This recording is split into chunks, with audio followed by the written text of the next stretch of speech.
गांव सलूनी में उपस्थित यहाँ पर सभी मेरे बड़े बुजुर्ग, मामा, नाना, भाई, आप सभी को नमस्कार।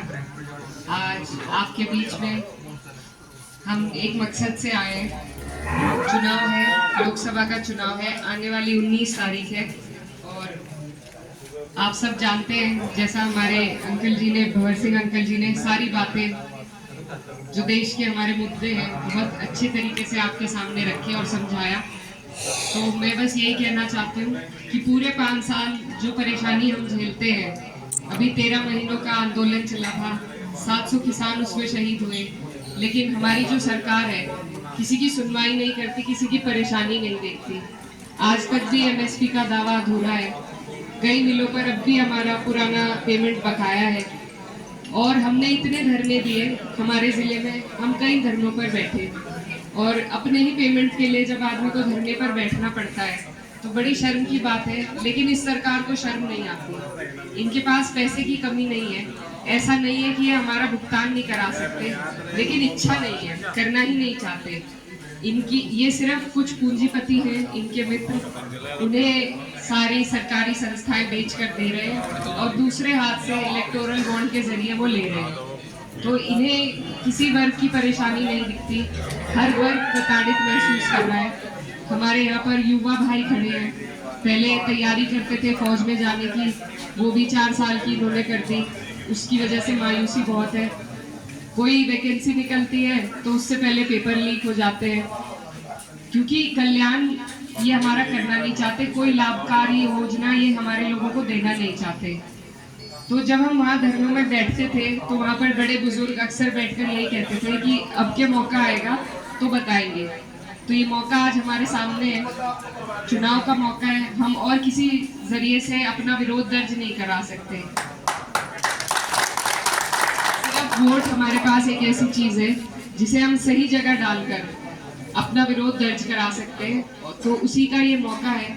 इसमें अगर हम चूक गए तो फिर 5 साल का पछतावा रहेगा। तो आप सब यहाँ पर बुद्धिजीवी लोग हैं, बड़े बुजुर्ग हैं, देश की सारी बातों को, देश की नीतियों को और क्या हालात हमारे देश में चल रहे हैं आप अच्छी तरीके से समझते हैं। मैं तो सिर्फ यही कहना चाहती हूँ कि इस चुनाव में जो हमारे यहाँ से प्रत्याशी हैं उनका भी 5 साल का कार्यकाल आप और हम देख चुके हैं और सरकार का भी 10 साल का कार्यकाल हम देख चुके हैं। हमारे जो माननीय सांसद जी हैं वो ऐसी ताकत के सांसद थे कि उनके पास डबल इंजन की पावर थी, ऊपर भी उनकी सरकार थी और राज्य में भी उनकी सरकार थी। इतनी ताकत में वो बहुत कुछ कर सकते थे हमारे लिए, हमारे क्षेत्र के विकास के लिए बहुत कुछ कर सकते थे, या फिर हमारी आवाज ही बुलंद करते थे पार्लियामेंट में, लेकिन ऐसा कुछ भी नहीं हुआ। आज फिर से वही हमारे प्रत्याशी है। तो आप लोगों के सामने सारे हालात हैं। मैं भी इस इलाके की भांजी हूँ, बेटी हूँ आपकी, और मुझे ये मौका मिला है पार्टी से अपनी, मैं बहुत छोटी हूँ लेकिन मुझे ये मौका मिला है और मैं आप सबको विश्वास दिलाना चाहती हूँ कि मैं छोटी जरूर हूँ लेकिन मैं डरूंगी नहीं। 2022 में आपने कैराना का चुनाव देखा होगा, बहुत बड़े बड़े लोग वहाँ पर आए थे, लेकिन हक की बात करते हुए आदमी को कभी भी डरना नहीं चाहिए। और मेरे पिताजी जो थे उन्होंने डरना हमें कभी नहीं सिखाया और वो बहुत निडरता के साथ, बहुत हौसले के साथ सभी लोगों का काम करते थे।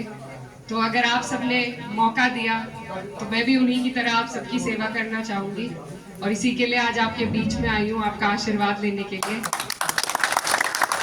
जितना प्यार और मान सम्मान यहाँ पर आज हमें मिला है ये मैं कभी नहीं भूल पाऊंगी और आप सभी से वादा करती हूँ कि आपका ये जो विश्वास है मुझ में, अंकल जी को खास तौर पे कहना चाहूंगी कि मैं सही बात और जायज बात बोलने से कभी नहीं डरूंगी, आपके विश्वास को नहीं टूटने दूंगी।